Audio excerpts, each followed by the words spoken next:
but how a directional control valve works in the hydraulic world, right? We're talking fluid power. We're talking machine automation, big heavy machines where it requires a lot of force to work with, right?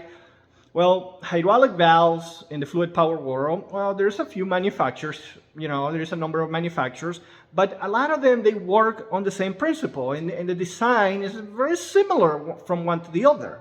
A lot of people's gonna come to me, no, our valve is better, and so on and so forth, Okay, fine, they can have wherever sales they want to do and so on, right? But at the end of the day, they're very similar one to the other one, and they all work very in the same principle, right? So a typical directional control valve, let's say it's a four-way three-position valve. You have A and B ports on the top, and maybe you have a pressure in a tank on the bottom. And basically, you have a spool, a piece of steel in the middle of the valve body. And what that piece of steel does, it connects the orifice of the valve. You either connect one orifice to the other one, or you move around and closes an open orifice inside the body of the valve.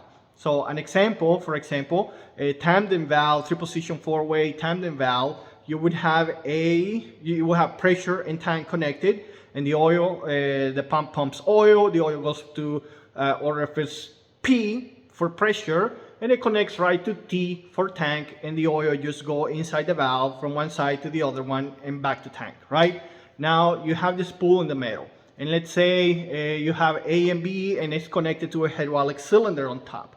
Well, you can either have a manual control, or you can have a solenoid control valve, and let's say you shift it in one direction. And when you shift it in one direction, let's say the port P now is connect to A. And when you connect to A, it pushes the cylinder forward, and whatever oil on the cylinder this way, it comes back through the orifice B, connecting to tank, and the discharge back to the reservoir of the system, right?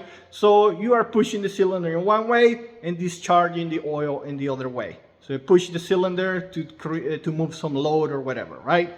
And now you shift the valve in the other direction, and what it does is pressure was connected to A, and now it shifts. It shifts and it connects to B. It connects to B, and now the cylinder retracts, and whatever oil was on this side of the cylinder comes back, and it connects to the tank, to the reservoir, and discharges back to the reservoir. So basically what you have is a spool moving back and forth, depending on what direction you want it to make it move, and it opens and closes the orifice to make a cylinder move in one direction or the other direction.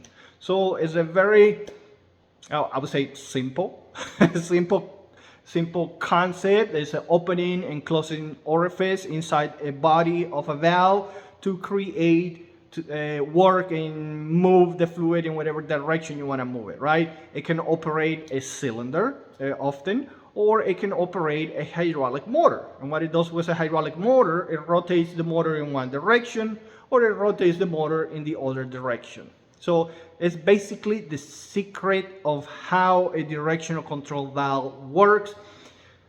It's not much to it, there is very different designs. I'm pretty sure there's quite a few quality design from the different manufacturers, but the principle of operation is very similar, and it's an opening and close of orifice, and that's how it works.